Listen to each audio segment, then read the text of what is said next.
को बहुत अच्छा लगता है। तो हड़प्पा में बारीकी से आप इससे चर्चा तो करेंगे, लेकिन उसके पहले कुछ डाउट है जो क्लियर करना चाहूँगा, जो आपने कोय्यापुनेम को अच्छी तरह से पढ़ा है।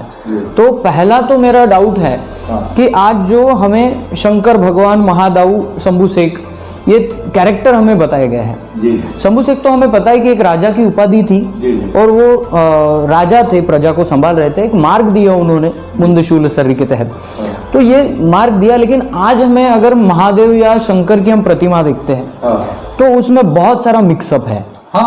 तो ये बात कैसी, शंभू शेख का असली विचार क्या है और इसको भगवान क्यों बनाया गया? अच्छा, ठीक है, बहुत सुंदर सवाल है आपका।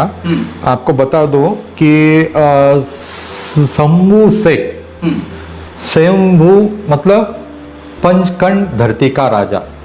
शंभू शेख, शेख बोले तो स्वामी, और स्वयंभू बोले तो 5 खंड धरती का राजा। गंडोदीप भी कहा गया है ना? गंडोदीप तो उसका अधिपति ये शंभू माधव, गोंडी में माधव है। मावा यानी हमारा, दाऊ यानी पिता, मावा दाऊ, माधव, महादेव कालांतर में क्या हो गया, महादेव करवा दिया भैया। गोंड राजा तो मतलब वो सामान्य इंसान थे, लेकिन अपने तपोबल से, है ना, जो जगत की जो भाषा है, स्वर है, धुन है, उन्होंने समझ लिया था। और जो जैसे आप कह रहे हैं, तो जो महादेव जी के फोटो के पास जो त्रिशूल बताते हैं, एक्चुअली वो औजार नहीं है, वो हथियार नहीं है, औजार नहीं है। मतलब जो भोपसनी का जो रहता ना, पेट में डालने, वो हथियार नहीं, वो हथियार नहीं, वेपन नहीं है। वो है मुनशूल सर्री, जो उन्होंने, जो प्रथम शंभू माधव है, कुलितरा के परिवार में, मतलब उनके पिताजी का नाम कुलितरान और मर्री, कुलितरा के पिताजी कोसोडुम, जिसको हम हड़प्पन में मुंडमालकर में भी उल्लेख आया है, कंगाली जी ने पढ़ा है। तो ये सब कंगाली जी ने लिपिबद्ध किया है गोंडी पारिकुपालनी को गुंडीपुनेम दर्शन में। तो वो म्हणजे मुनशूल शरीर जिसको बोलते हैं ना, मुनशूल शरीर वो है, मतलब मानसिक अंग, बौद्धिक अंग और शारीरिक अंग। ये सब ये तो आपको मैंने हिंदी में बताया, एक्चुअली वो है मोदुरशूल, मोदुरशूल यानी विवेक अंग, और मतीय शूल यानी मानसिक अंग, ठीक है। और मेंदोल शूल, मेंदोल बोले तो गोंडी भाषा में शारीरिक शरीर, ये है मुनशूल शरीर। तो ये बहुत मतलब गलत, नहीं, मतलब वो प्रस्तुत करते हैं वो त्रिशूल के साथ, हथियार के, वो हथियार नहीं है। ये मुनशूल जो शरीर है, त्रिगुणी शूल मार्ग है, मानसिक, बाद में विवेक और शारीरिक, मेंदोरशूल, मोदुरशूल और मतीयशूल, ये शंभू शेख माधव ने दी ही ये देन है विश्व समुदाय को और उसके गण समुदाय को। बिल्कुल। तो शंभू शेख के साथ अनेक कहानियां जोड़ी गई हैं। जी। उनका त्रिनेत्र से लेकर तो उनके चमत्कार तक। तो क्या आप इस बात को मानते हैं कि वो चमत्कारी? नहीं, बिल्कुल कहीं भी चमत्कार नहीं थे, और तीसरी आग भी नहीं थी उनको। ये बहुत गलत अवधारणा है। ऐसा हो ही नहीं सकता कि तीसरी आग थी तो ये, और उनके पास कोई भी चमत्कार नहीं थे। यानी वो एक राजा थे और सभी लोगों जी, उनको जाई जंतुर राजाल कहा गया है गोंडी भाषा में। जी, जाई जंतुर राजाल कहा गया है, मतलब सब, मतलब जैसे पशु है, पक्षी है, जानवर है, इनकी सब भाषा उनको जानकारी, भावना, फीलिंग्स, उनके सुर, जानवर के सुर जानते थे, उनका दुख दर्द जानते थे। तो वो इसलिए जय जंतुर के राजा थे वो, जिसे पशुपतिनाथ, अन्य लोगों ने पशुपतिनाथ लिखा है, लेकिन वो जय जंतुर राजा थे। पंचखंड धरती गोंडवाना, जिसको प्राचीन काल में कोहिनूर द्वीप भी कहा गया। और आपको और बता दे, वेंकटेश जी अतराम जी जो है तर्कशास्त्री, उन्होंने इस कोयवाना द्वीप करके भी उन्होंने गोंडी संस्कृति के संदर्भ में लिपिबद्ध किया। गंधर्वाना,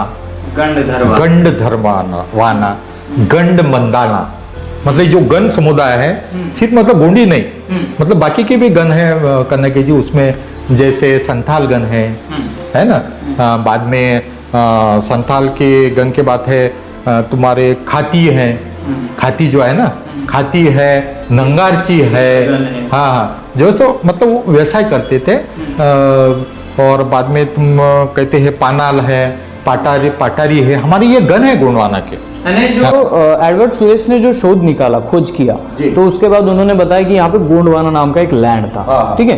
और गोंडवाना के अगर हम किंवदंती पाटा को देखें तो लैंड और उनकी पाटा बिल्कुल सही बैठ रहे हैं, जिसमें शंभू शेख इनके राजा है जो सभी पंचखंड धरती को मानते हैं। यानी ये बात तो सही है, लेकिन एक कंफ्यूजन और है हमारे लोगों में, यूको में, जो शंभू गौरा पिंड के बारे में है। शंभू गौरा पिंड को पूजा जाता है तो बहुत सारे लोग उसको अलग अलग अपनी अपनी भावनाओं को रखकर पूजते हैं। वही तो महादेव जी का मंदिर ही कह डालते हैं। बिल्कुल पिंड को बहुत गलत। तो ये शंभू गौरा के पिंड के बारे में जरा सा कंफ्यूजन बाहर निकालिए कि शंभू गौरा पिंड असल में है क्या, उसको कैसे पूजा गया है और कैसे विचारधारा के तहत उसको बनाया गया।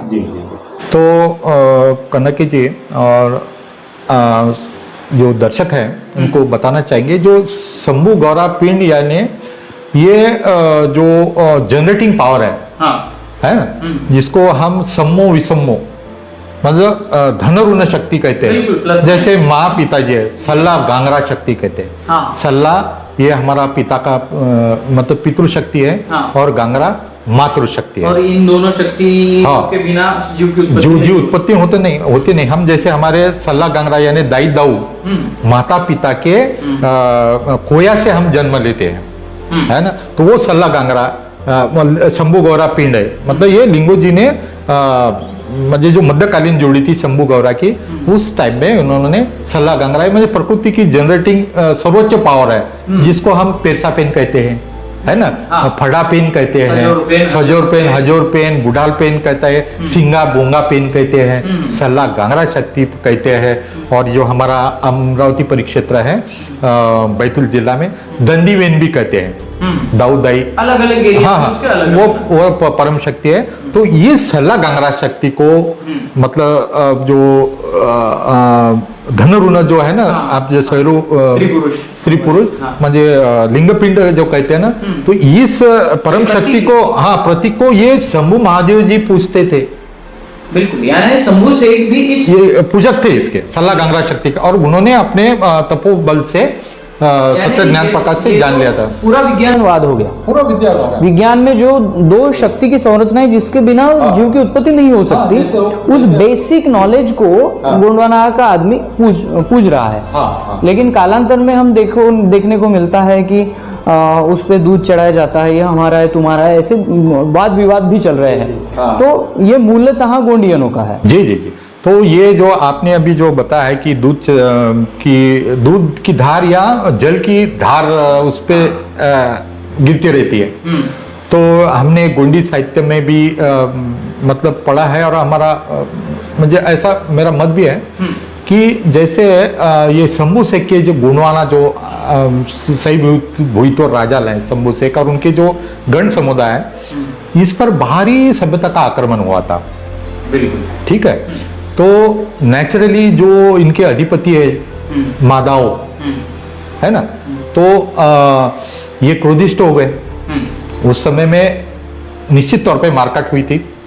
और कॉमनली हम विचार करें कि पंचखंड के एरिया में कोई बिना पूछे आ जाता है, तब उसका राजा तो क्रोधित होना ही है। विदाउट, जैसे मेरे घर में और किसी ने डाका डाला तो मैं नेचुरली उसका विरोध करूंगा। कोई डाका डालता है मेरे, तो उसके लिए बाकायदा, अगर आपको ठीक है आसरा चाहिए तो आपको उसके लिए परमिशन लेना पड़ता है।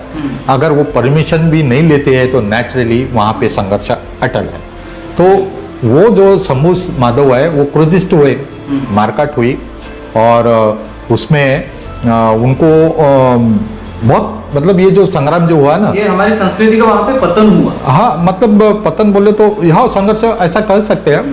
तो तहस हो गए। तो फिर ये जो लिंग पिंड जो है सल्ला गांगरा, तो ये इसको ये समझ बैठे शंभू माधव है, और वो शांत रहना चाहिए, इसलिए उसके ऊपर उसके सिर के ऊपर वो जल की धारा का इंतजाम करके रहना चाहिए। आज भी आप देखिए, है ना, तो वही राजा कि ये शांत रहना चाहिए। बहुत ही बहुत अच्छा है लॉजिक कि ऐसा भी हुआ था। हाँ। तो चलिए और एक शंभू शेख के बारे में जानकारी मैं लेता हूँ आपसे। आपने उस काल को बहुत बखूबी से देखा है, हड़प्पन और मोहनजोदारो का काल। जी जी और हमें ये भी बताया जाता है कि 88 शंभू शेख हुए हैं। जी जी।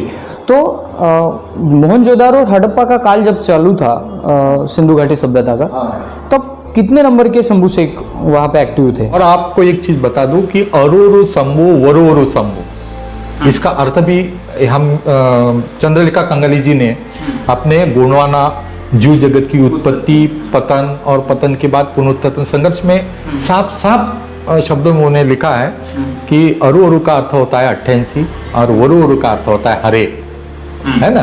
तो ये अरु शंभु, वरु शंभु, जोहार शंभु, ऐसे गुण समुदाय अनादिकाल से कहते हैं। ठीक है।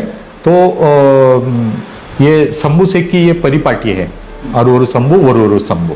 हड़प्पा काल में हाँ कितने नंबर के शंभू? हाँ, तो वो 44वीं जोड़ी थी। शंभू म्हणजे मध्य की जोड़ी थी, शंभू गौरा की जोड़ी थी। और उसी समय में ये जो गोंडी भाषा है, ये मतलब इसको व्याकरणिक रूप मिला है, जिसको गोंडी कड़कियान बोलते हैं ना। उसके पहले भी गोंडी विद्यमान थी, ऐसी बात नहीं है ना। मतलब वो तो गोंडी भाषा भी बात करते थे, लेकिन उसको परिपक्व बनाया है, मतलब व्याकरण के तौर पर शंभू गौरा और रूपोलंग पहंदी पारी कुपार लिंगो। तो वो जो आपका सवाल था, तो अगर हम शंभू शेख की बात करें, उनकी वंशावली की बात करें, तो वंशावली में ये तो नजर आता है कि हड़प्पा के पहले 44 शंभू शेख बने। ठीक है। हड़प्पा और मोहनजोदारो एक अंदाजा लगाते हैं हम किंवदंतियों के अनुसार। अगर हम अंदाजा लगाए तो एक शंभू शेख, एक राजा या एक तो हमने ये भी देखा है कि शंभू शेख, हर शंभू शेख ने कुछ ना कुछ यहाँ पे योगदान दिया है। किसी ने मुंदेशूल सरली की, किसी ने शंभू गौरा पिंड दिया है, किसी ने विचारधारा दी है, सुधारने की कोशिश की है समाज को। तो ये एक शंभू शेख का अगर हम काल कॉमनली 60 या 70 साल का देखें, 60 या 70 साल का या 50 साल का देखें, तो मल्टीप्लाई बाय 88 कर दो आप, तो फिर 100 तो होना चाहिए। तो जो इतिहासकार बताते हैं प्रागैतिहासिक और उसके पहले का आद्यैतिहासिक काल, तो हम उस काल में बराबर बैठ रहे हैं जिस काल की बात अंग्रेज अधिकारी के हिस्ट्री में भी है। मतलब टाइमलाइन में भी बैठता है ये। बिल्कुल 8 से 10,000 जो टाइमलाइन अभी आधुनिक युग ने निकाली, उसमें भी बैठता है ये शंभू शेख का काल। इसमें तो कोई, हमारे गुंडी में भी पाटों में भी आता है, कोयापिन पाटा में। मतलब ये जो धरती है, 9 खंड धरती और 16 खंड सृष्टि। इसके बाद बहुत सारे पाटा में हाँ, पाटा में है। तो वहां पे लिंग पिंड में भी यही मिलेगा आपको, 9 खंड धरती और 16 खंड सृष्टि। तो आपको बता दूं राहुल जी, यानी एक वाक्य से पूरे एरिया को नहीं मतलब हाँ वो तो है। और ये 9 खंड धरती का राजा कौन है? शंभू माधव है। बिल्कुल। हाँ, 9 खंड जो धरती है हमारी, इसका कौन है? शंभू माधव है, राजा है, अधिपति। हाँ, उनका प्रतीक है। हाँ, मतलब वो लिंग पिंड है, वो लिंग पिंड है। सल्ला गांगरा पूना होना शक्ति का प्रतीक है, जनरेटिंग पावर का प्रतीक है वो। बिल्कुल आपने, लेकिन कुछ लोगों ने इतना अनाप शनाप लिख दिया दादा। मुझे दुख है। नहीं, योनि करके भी लिख दिया उसने। बिल्कुल बिल्कुल यही बात आपने लिंग पिंड कहा। और लिंग पिंड में जो इसका है, बहुत सारे यूट्यूब पे वीडियो बने हैं, किताबें बनी है कि लिंग पिंड शिश्न और योनि के साथ कंपेयर किया जाता है। तो ये लिंगो पिंड नाम कैसे आया लिंगो पिंड? लिंगो ने जो जैसे धरती के राजा कौन? शंभू माधव। और लिंगो ये कौन है? पुनेम के अधिष्ठाता है, मुठा पोई कहा गया है उनको, है ना। मतलब लयंग का अर्थ होता है सुर, अंग का अर्थ होता है धुन, और लयंगो ओदाल यानी अधिष्ठाता। तो इन्होंने शंभू माधव से भी ये सीख लिया, धुना का संवाद हुआ कि भाई सृष्टि की का प्रचार किया। हाँ, सृष्टि की, हाँ, सृष्टि का जो सत्य है, मातृ पितृ शक्ति है, धन ऋण शक्ति है, ये बोले तो सल्ला गांगरा शक्ति, पुना होना शक्ति है। हाँ, इसलिए उनका नाम भी लिंग पिंड जो बोलते हैं वो है।